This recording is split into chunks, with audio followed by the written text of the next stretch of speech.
In this video, we're going to learn how to name and write formulas for a variety of ionic compounds. We're going to focus on binary ionic compounds for this particular video. So first and foremost, let's define what ionic compounds are. They're compounds that are formed when a metal and a non-metal usually combine, and they're joined by a bond called an ionic bond. And the ionic bond is basically just an attraction between oppositely charged ions. So for example, if you look at this image here, we have an attraction between the positive sodium ion and the negative chloride ion. Now, in reality, if you're looking at ionic compounds, they don't actually exist as individual Na and Cls. They exist as these crystal structures over here, crystal lattice structures here, where they're an alternating pattern of NaCl, NaCl, NaCl. But the important point is that you have a metal and usually a non-metal or two oppositely charged ions connected to each other because of that attraction. And that attraction of the oppositely charged ions is called an ionic bond. So how does this work again? Well, typically the metal, which is less electronegative, is going to transfer electrons to the non-metal, or we could say the non-metal is going to take electrons away from the metal because the non-metal is more electronegative. So when the metal loses electrons, it's going to form a positive ion, and the positive ion is called a cation. And when the nonmetal gains the electron, it's going to form the negative ion called the anion. So in our case here, sodium plus is a cation, and then the chloride ion, which is negative, is an anion. Cation, the T looks like a plus or positive, and anion, think a negative ion. So when we talk about ionic compounds, we can represent them using formulas, and we can also name them. So here we have some examples of ionic compounds. We have their formulas provided, and there's different parts to a formula. So what you'll notice over here is that there's small numbers, and those small numbers, those are called subscripts. They basically tell you the number of that element in that compound. And then, of course, you have the symbols, like Mg, for example. It tells you there's Mg there. So since there's no number next to it, that means there's one Mg, and over here there's two Cls. So you've already done counting atoms, but the same principles will apply here. This picture is just a label of a chemical formula. This is not an ionic compound, by the way, H2O. There's two nonmetals, so you would probably remember that it's molecular. But nonetheless, you can see that there's a chemical symbol, and there's also numbers that tell you how many of that element there are. Now, one thing that often confuses students is they say, well, didn't you just say that there's no such thing as one NaCl? How could there be one Na and one Cl? So that's true. When you're given a formula for an ionic compound, you're actually given what's called the formula unit. Formula unit. It just basically means the smallest repeating pattern in that crystal. So here it's NaCl, NaCl, NaCl, so on and so forth. So the smallest repeating unit is really that NaCl there. But in reality, they exist in those big crystals. So just keep that in mind. Not super important right now, but that is a reality. So we're going to start with binary ionic compounds. A binary ionic compounds, the word bi here means two, is a compound that's made up of only, well, two elements. And so that's a metal and a non-metal. And so we're going to take a look at how to go from the formula to the name. So if I give you a formula for an ionic compound, can you figure out what its name is? And so there's really two steps for that. There's first you name the metal in the compound, and then you name the non-metal, but you have to change its ending to "ide." So I'll do an example with you. So actually, first you should identify you have an ionic. So here we have BaCl2.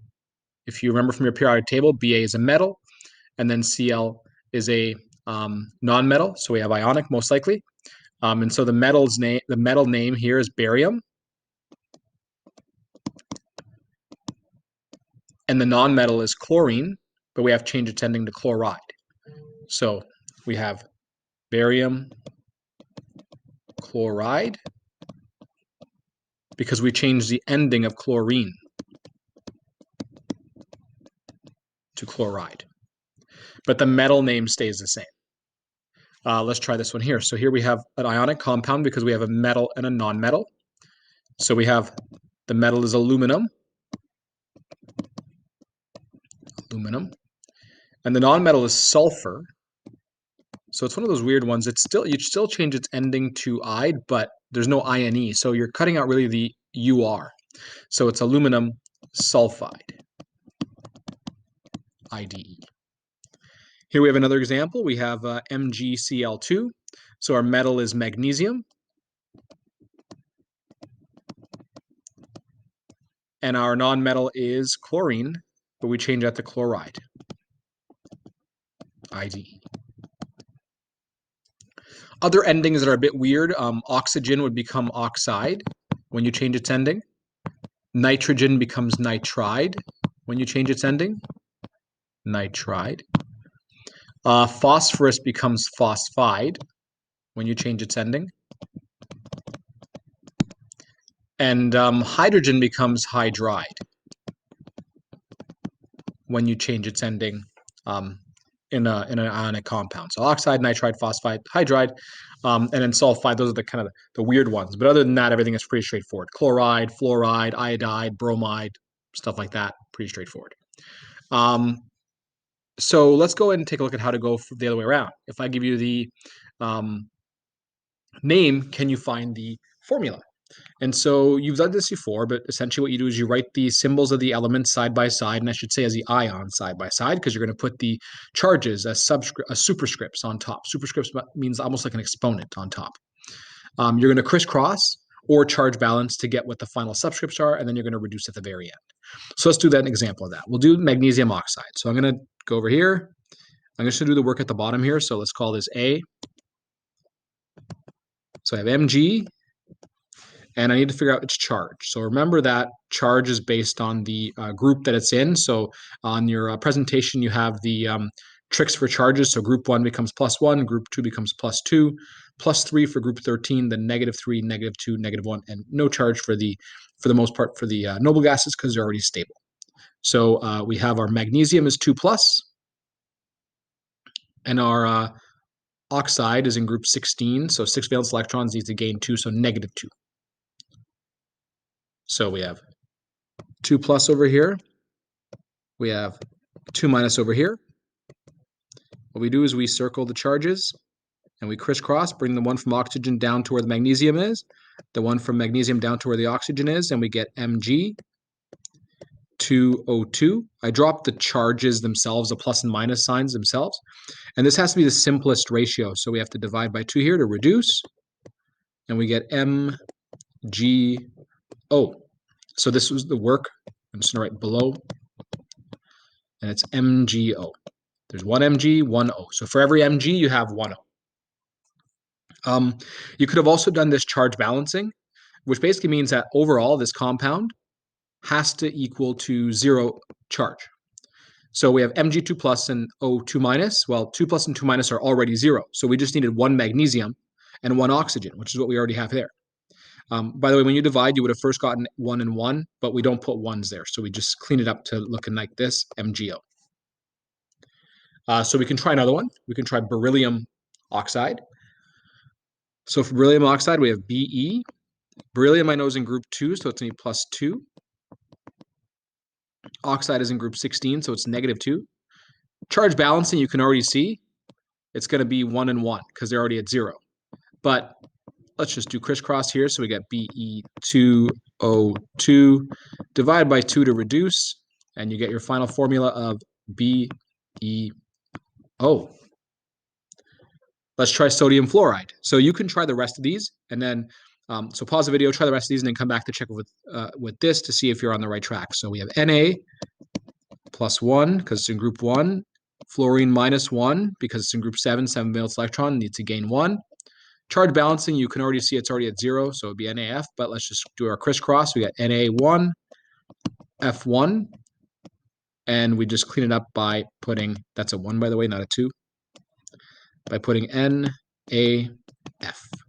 sodium fluoride. Let's try barium iodide.